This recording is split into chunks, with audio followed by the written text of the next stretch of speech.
స్తుతికి పాత్రుడు, స్తోత్రార్హుడైనటువంటి ప్రభువు పరిశుద్ధుడు పరిశుద్ధుడు అని నిత్యము కొనియాడబడుతున్నటువంటి దేవుడు సూర్యోదయం మొదలుకొని సూర్యాస్తమయం వరకు కూడా ఆయన నామము ఆరాధించబడుతున్నటువంటి ప్రభువు.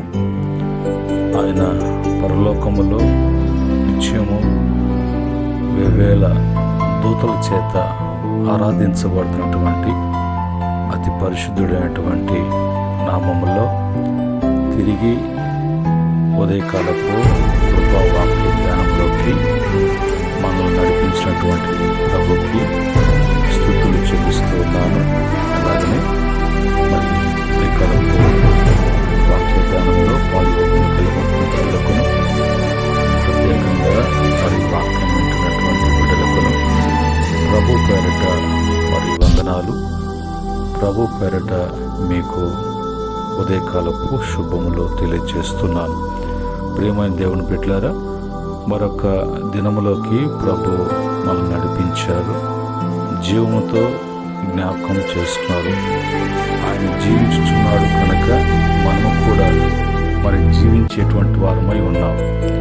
ఈ యొక్క ఉదయకాలమందు ప్రభు మనకై ఇచ్చినటువంటి మరి ఆయన కృపావాక్యాన్ని ధ్యానం చేద్దాం. ప్రభు మనతో మాట్లాడినట్లుగా ప్రార్థనాపూర్వకంగా మనం ధ్యానం చేద్దాం. ఈ సమయంలో కీర్తన 30వ కీర్తన 11, 12 చరణాలలో ఉన్నటువంటి మాటలు చదువుకొని ప్రార్థనాపూర్వకంగా మనం ధ్యానం చేద్దాం. ఇక్కడ మాటలు ఈ విధంగా రాయబడి ఉన్నాయి. నా ప్రాణము మౌనంగా ఉండక నిన్ను కీర్తించున్నట్లు నా అంగలార్పును నీవు నాట్యముగా మార్చి ఉన్నావు. నీవు నా గోనెపెట్ట విడిపించి సంతోష వస్త్రమును నన్ను ధరింపచేసి ఉన్నావు. యెహోవా నా దేవా, నిత్యము నేను నిన్ను స్తుతించెదను. ప్రార్థన. మా పరిశుద్ధుడైనటువంటి ప్రభువా, కృపగలిగినటువంటి మా రాజా, చదవబడిన మాటలను మీరు ప్రభు ఆస్వాదించి ఈ సమయంలో మీ దాసును మరుగుపరిచి దాసుని నోట మీ వాక్కు ఉంచి మీరు మాట్లాడండి. వింటున్న బిడ్డలకు, వినబోతున్న బిడ్డలకు, అనేక మందికి ఈ వాక్యము ఆయన అందించబడటానికి బిడ్డలు కృపతో బిడ్డలు ఆయన వర్ధిల్లటానికి దయచేయండి. యేసుక్రీస్తు నామములో అడిగి వేడుకుంటున్నాము తండ్రి, ఆమేన్. ప్రియమైన దేవుని బిడ్డలారా, మరి భక్తుని యొక్క అనుభవంలో, భక్తుడు అనుభవించినటువంటి అనుభవంలో అతను నాట్యం ఆడేటువంటి స్థితికి వెళ్ళాడు అని అంటే, అతను సంతోషించగలిగినటువంటి ఇదికి వచ్చాడు అని అంటే, అందులో ఉన్నటువంటి గొప్పతనము ఏంటి? అలాగా నన్ను దేవుడు చేశాడు, అలాగా నన్ను దేవుడు ఉంచాడు అని అంటాడు. మొదటగా నా ప్రాణము మౌనంగా నుండక నిన్ను కీర్తించున్నట్లు. భూమి మీద ప్రభు కలుగు చేసినటువంటి యావది సృష్టి కూడా ప్రభువుని స్తుతిస్తూ, ఆరాధిస్తూ, కీర్తిస్తూ, గణపరుస్తూ ఉండవలను. అందులో ప్రత్యేకించబడి తన పోలికను, తన స్వరూపాన్నిచ్చి మరి సజీవ లెక్కలో ఉంచినటువంటి మానవుడు కూడా ఎప్పుడు దేవుణ్ణి కీర్తించేటువంటి వారుగా, స్తుతించేటువంటి వారుగా ఉండుటకునే మానవుణ్ణి దేవుడు తన మహిమ కొరకు కలుగు చేశాడు. కనుక నేను మౌనంగా ఉండకుండా, నా ప్రాణం ఎప్పుడు కూడా మౌనంగా ఉండడము అనేది, బద్ధకంగా ఉండడము అనేది, మొత్తుగా ఉండడము అనేది ఏమీ చేతగాని వాడిగా, చేతవాడినిగా ఉండుటకు దేవుడు నన్ను చేయలేదు. అలాగే నన్ను ప్రభు ఉంచలేదు. నన్ను కలుగ చేసిన విధము, నన్ను ఉంచిన విధము చూసినప్పుడు నేను ఎప్పుడు కూడా నేను ప్రభువుని కీర్తించేటట్లుగా ప్రభు నన్ను ఉంచాడు. కనుక దేవుని కీర్తిస్తున్నప్పుడు, దేవుణ్ణి నేను ఆయన్ని స్తుతిస్తూ ఉన్నప్పుడు నా యొక్క అంగలార్పులు, నాకు వస్తున్నటువంటి ఆ దుఃఖం ఉంది కదా, అది నన్ను దుఃఖ పెట్టాలని, సమస్యలు ఒత్తిళ్లు తీసుకురావాలని ప్రయత్నించిన నా నోట కీర్తించేటువంటి, నా చేత కీర్తించబడుతున్నటువంటి ఆ పరలోకములో ఉన్నటువంటి నిత్య నివాసి అయినటువంటి దేవుడు ఆ యొక్క అంగలార్పును నాకు నాట్యంగా ఆయన మార్చాడు అని అంటాడు. కనుక మన జీవితంలో కూడా ఎప్పుడైతే ఎవరి నోట దేవుని కూర్చున్నటువంటి స్తుతి ఉంటుందో వాడి స్థితి మారుతుంది. దావీదు జీవితంలో కూడా అంత గొప్పవాడు కావటానికి, రాజుగా సింహాసనుడు కావటానికి, ఆ స్థితికి తీసుకెళ్ళి ప్రభు కూర్చోబెట్టడానికి కారణం ఏంటంటే దావీదు ప్రతినిత్యము కూడా దేవుణ్ణి కీర్తించేవాడు, పాటలతో ఆయన్ని కీర్తించేవాడు, స్తుతులతో ఆయన్ని స్తుతించేవాడు.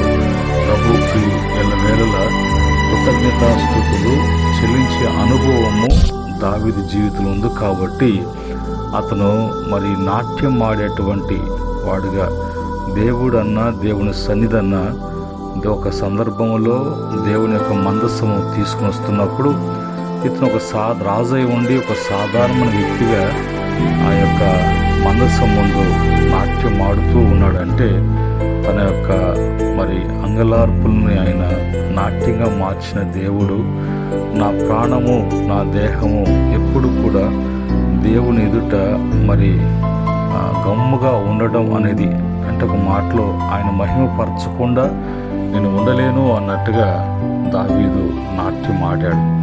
రెండవదిగా ఆయన నీవు నా గోనె పట్టును విడిపించి అని అంటాడు. గోనె పట్ట అనేది ఆ దినాలలో వాళ్ళకు బాధలు కలిగినప్పుడు, వాళ్ళ జీవితంలో నష్టపోయినప్పుడు ఆ బాధకు సాదృశ్యంగా వాళ్ళ యొక్క దేహం మీద ఉన్నటువంటి వస్త్రమును తీసివేసి గోనె పట్టు కట్టుకొని బూడిద చల్లుకొని వాళ్ళు కొన్ని దినాలు అలాగనే వాళ్ళు ఆ గోనెపట్ట ధరించి దుఃఖించేవాళ్ళు, ఆ దుఃఖాన్ని వాళ్ళు వెళ్ళబుచ్చేవాళ్ళు. అయితే నా దేవుడు అలాంటి గోనె పట్టలు కట్టుకొని దుఃఖించేటువంటి ఇదిగి లేకుండా ఆ గోనె పట్టను తీసివేసి, గోనె పట్టను బట్టి నేను ఎప్పుడు కూడా అలాగా కుమిలిపోయేటువంటి వాడిగా కాకుండా నా గోనె పట్టను తీసివేసి నీ సంతోషముగా ఉండటానికి, ఆనందంగా ఉండటానికి, ఈ సంతోషము ఆనందము అనేది నాకు వస్త్రాలు ఏ విధంగా అయితే దేహానికి ధరించుకుంటానో అలాగా నాకు ధరింపచేశాడు. కనుక ఇప్పుడు నా యొక్క సంతోషాన్ని నేను ఈ విధంగా చూపించగలుగుతున్నాను, ఈ విధంగా సంతోషించగలుగుతున్నాను. కనుక అలాంటి నా దేవుని విషయంలో నేను మౌనంగా ఉండడం కానీ, నాట్యము ఆడకుండా నేను ఉండలేను అంటూ పైగా చివరిగా అంటాడు, యెహోవా నా దేవా నిత్యము నేను నిన్ను స్తుతించేదను అంటాడు. మన జీవితంలో కూడా దేవుని యొక్క బిడ్డలుగా మనము సంతోషముతో ఆనందముతో మనము మన జీవితాల్ని వర్ధిలింప చేసుకోవాలి అంటే అలాగా మనము ముందుకు సాగాలి. మన జీవితాల్లో అనేకమైన ఆటంకాలు వస్తాయి, కొన్ని సందర్భాలలో బాధలు కలిగించేటువంటివి వస్తాయి, మనల్ని కృంగదీసేటువంటి వాతావరణము సాతానుడు అక్కడ వాడు కల్పిస్తాడు. అలాంటి టైంలో ఎవరి నోట కీర్తి ఉంటుందో, ఎవరి నోట స్తుతి ఉంటుందో, ఎవరి నోట కృతజ్ఞత స్తుతి ఉంటుందో అందును బట్టి ప్రభువుని స్తుతించేటువంటి వాడు ఆ కార్యాలు చేయటానికి, ప్రభువుని ఆ విధంగా చేయటానికి సంతోషిస్తాడో ఆ విధంగా సంతోషించటమే కాక తన యొక్క ప్రాణాత్మ దేహాలతో ప్రభుని కనపరుస్తాడో నిశ్చయంగా దేవుడు వారి యొక్క స్థితిగతులను ప్రభు మార్చేటువంటి వాడుగా ఉన్నాడు. కనుక మనం కూడా నిత్యము స్తుతించుట అనేది మనం నేర్చుకోవాలి.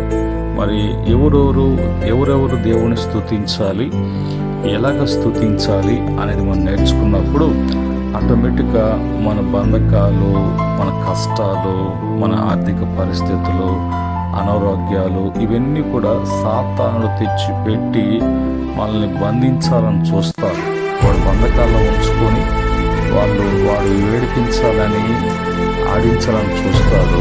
అయితే మనలో ఉన్నటువంటి ఆయుధం, స్తుతి ఆయుధాన్ని బట్టి వారి యొక్క కోట్లు కానీ, వారి యొక్క బంధకాలు కానీ, వారి ప్రయత్నాలు కూడా వారి సాధ్యము కాకుండా నాశనం చేయగలిగిన శక్తి మన నోట ఉన్నటువంటి స్తుతి. ఇది వాక్యానుసారంగా మనం చూద్దాం. కీర్తన 28వ కీర్తన 7వ చరణములో, యెహోవా నా ఆశ్రయము, నా కేడము, నా హృదయము ఆయన యందు నమ్మిక ఉంచెను కనుక నాకు సహాయము కలిగెను. కావున నా హృదయము హర్షించుచున్నది, కీర్తనలతో నేను ఆయనను స్తుతించుచున్నాను. చూడండి, మరి అతను దేవుణ్ణి ఏ విధంగా అంగీకరిస్తున్నాడో, దేవుణ్ణి ఎలాగా అతను చేసుకొని ఉన్నాడు అంటే, ఆయన నాకు ఆశ్రయం, రెండవదిగా నాకు కేడం, ఆయన నా కేడముగా ఆశ్రయంగా ఉన్నాడు, ఆయనే నాకు అన్నట్టుగా నా హృదయము ఆయన యందు నమ్మిక ఉంచాను. నోటితో చెప్పేటువంటి మాట కాదు, ఏదో నలుగురితో ఉన్నప్పుడు పలికేటువంటి మాట కాదు, కానీ అది లోపల నుంచి వచ్చేటువంటి మాటగా అతను మాట్లాడుతూ ఉన్నాడు. కనుక మరి దేవుడు నాకు మరి సహాయము కలిగించాడు కనుక ఇందును బట్టి నేను నా హృదయంలో హర్షిస్తూ ఉన్నాను, కీర్తనలతో ఆయన స్తుతిస్తూ ఉన్నాను. ఇది ఇప్పుడు అతని జీవితంలో మరి అన్ని కోణాలలో చూసినప్పటికీ కూడా అతని మరి దుఃఖము చోటు చేసుకోవటం కానీ, అతని యొక్క జీవితంలో, కుటుంబంలో అన్ని విధాలుగా ఈ స్తుతి అనేది ఒక కోటగా వేయబడి అతనికి సహాయముగా ఉండటానికి, ఆశ్రయంగా ఉండటానికి, కేడముగా ఉండటానికి, అందును బట్టి అతను ఏది జరుగుతుందో, ఏది వస్తుందో, ఏది కూడా అతని దరిదాపులు కంటి కనిపించకుండా కేడముగా ఆయన భద్రపరిచాడు. కాబట్టి ఇప్పుడు హృదయంలో వచ్చేటువంటి ఆ కీర్తనలు, హృదయం నుంచి వచ్చేటువంటి స్తుతి, హృదయంలో మరి హర్షించేటువంటి అనుభవంలో అతను ఉన్నాడు. కాబట్టి ఇంకా అతను ఎప్పుడు కూడా దుఃఖము అనేది చోటు చేసుకోకుండా, అలాంటి ఇంకా ఆలోచనలు లేకుండా ఎప్పుడు దేవుడే అన్నట్టుగా, దేవునిలో అన్నట్టుగా, దేవుడు నాలో అన్నటువంటి బంధాన్ని ఇక్కడ భక్తులు చూపిస్తున్నారు. అలాగా మనం చూపించగలుగుతున్నామా? అలాగా మనం ఉండగలుగుతున్నామా? అలాగా చేయగలుగుతున్నామా? అయితే మనము కూడా అలాగా సంతోషించి, అలాగా ఆనందించి, అలాగా నాట్యం ఆడేటువంటి అనుభవంలోకి ప్రభు తీసుకెళ్ళి నేను స్థిరపరిచేటువంటి వాడుగా ఉన్నాడు. తర్వాత ఎవరు మరి ప్రభుని మరి స్తుతించాలి అన్నప్పుడు కీర్తన 30వ కీర్తన 4వ చరణంలో, యెహోవా భక్తులారా ఆయనను కీర్తించుడి, ఆయన పరిశుద్ధమైన జ్ఞాపకార్థ నామమును బట్టి ఆయన స్తుతించుడి. ఎవరు స్తుతించాలి అంటే భక్తులు, ఆయన భక్తులు.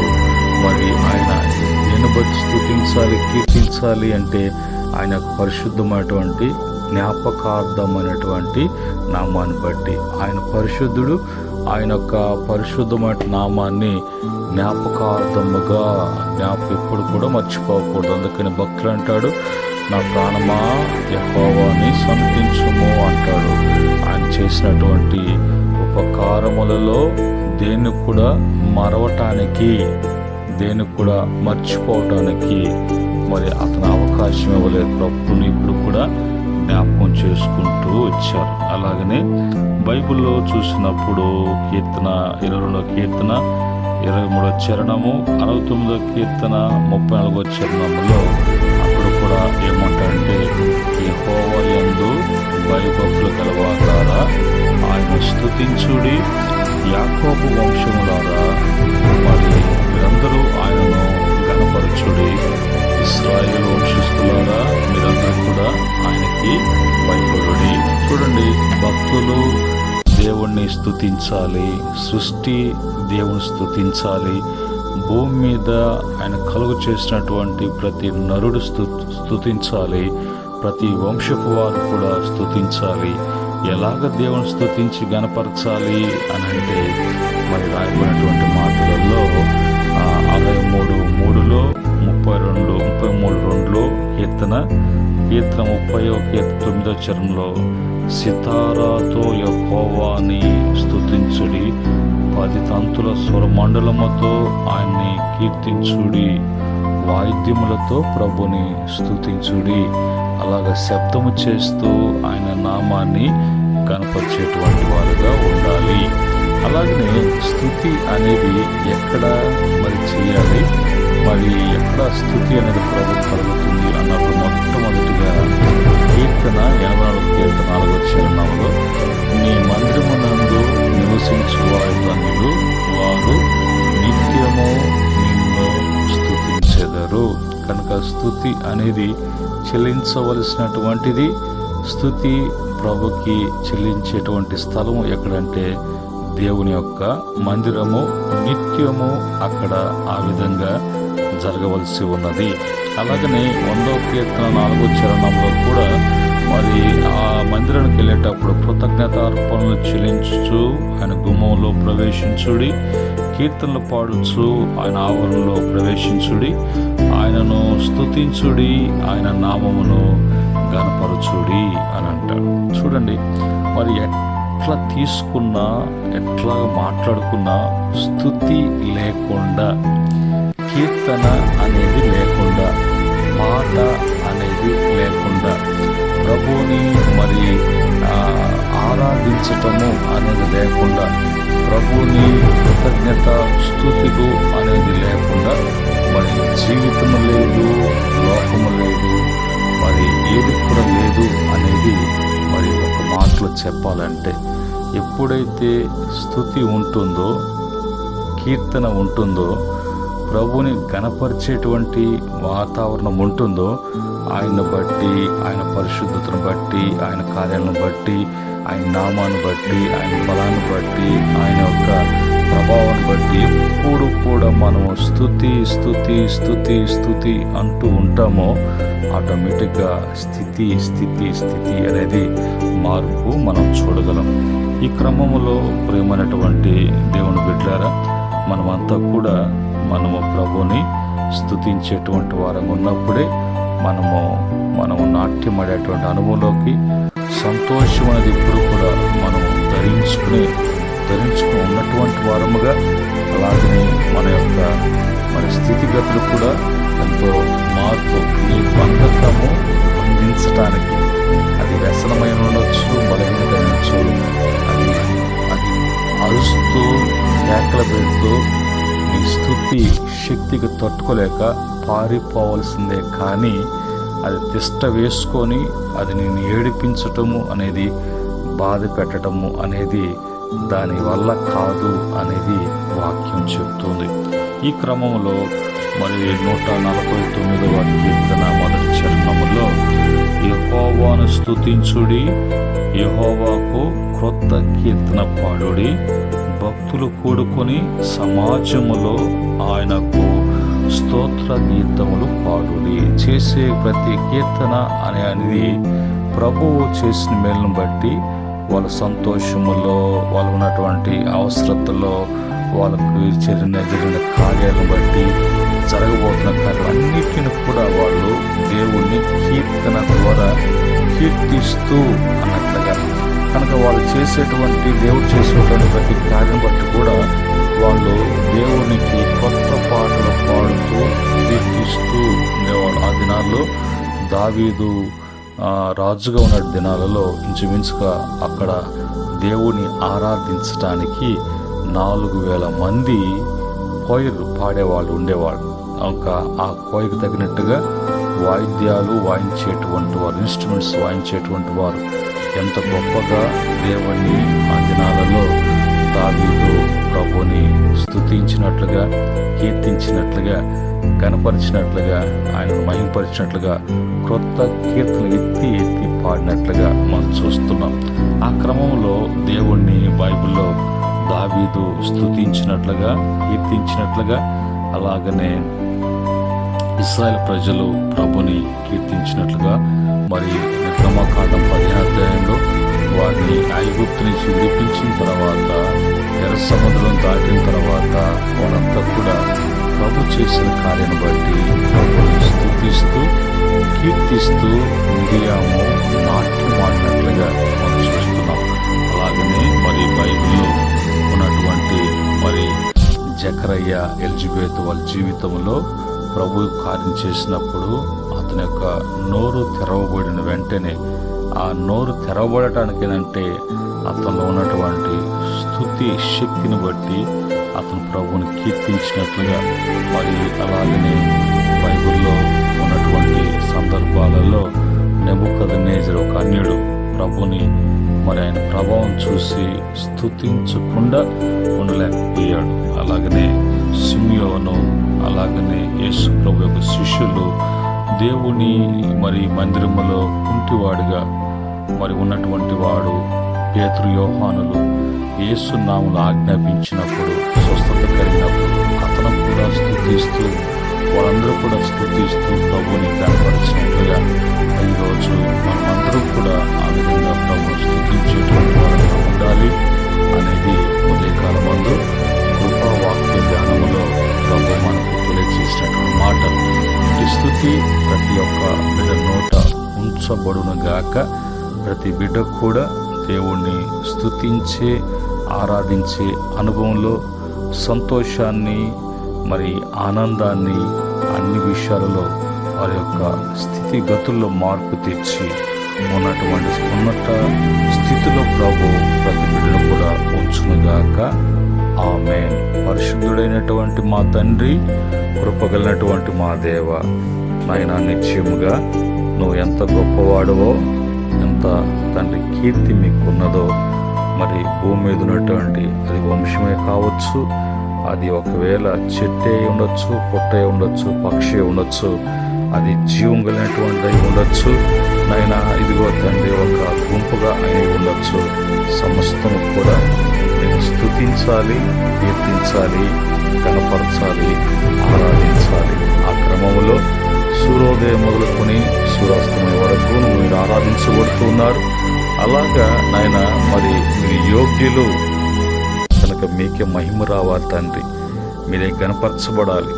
మరి భూమి మీద కలుగు చేసినప్పుడు ఏది కూడా మౌనంగా ఉండకుండా, ఏ ప్రాణి కూడా మౌనంగా ఉండకుండా నిన్ను ప్రభా కీర్తించడానికి, మా అంగలార్పులను మీ అంగలార్పులతో ఉండాల్సిన మమ్మలను నాట్యముగా ఉండటానికి, ఆయన దుఃఖ వస్త్రము గోనె పట్టు కట్టుకోవాల్సిన అనుభవం వంటి మమ్మలను సంతోష వస్త్రం ధరింపచేసు కనుక యెహోవా మా దేవా, నిత్యము నేను నిన్ను స్తుతిస్తానయ్యా అనేటువంటి అనుభవంలోకి భక్తులు వచ్చాడంటే అతను ఎంతగా మీరు హెచ్చించారు ప్రభా. ఈరోజు ఈ మాట వింటున్న ప్రతి బిడ్డకు కూడా అలాంటి స్థితిగతులు కలిగి జీవించినట్లుగా ఈ ఉదయకాలం ముందు ప్రభు కృపతో బిడ్డలను మరి బలపరచమని యేసుక్రీస్తు నామములో అడిగి వేడుకుంటున్నాం తండ్రి. ఆమేన్. పరమ తండ్రి దేవుని యొక్క ప్రేమ, కుమారుడైనటువంటి యేసుక్రీస్తు వారి యొక్క దివ్య కృప, పరిశుద్ధాత్మ యొక్క సహవాసము, అన్యున సహవాసము ఉదయకాలమందు ఈ కృపా వాక్య ధ్యానములో పాలిపంపులు కలుగుతున్న బిడ్డలకును, భూమి మీద ఎంతవరకు ఈ వాక్యం వెళుతున్నదో, ఎంతమంది ఈ వాక్యాన్ని ఆలకిస్తున్న వాళ్ళకును, సకల పరిశుద్ధులకును ఆయన దాసులకును సదా తోడై ఉండి నడిపించునుగాక. ఆమేన్. దేవుడు మిమ్మలను మీ కుటుంబాల్లో కలిగిన యావత్తును కూడా దేవుడు ఆశీర్వదించి వృద్ధిపరచునుగాక. ఆమేన్.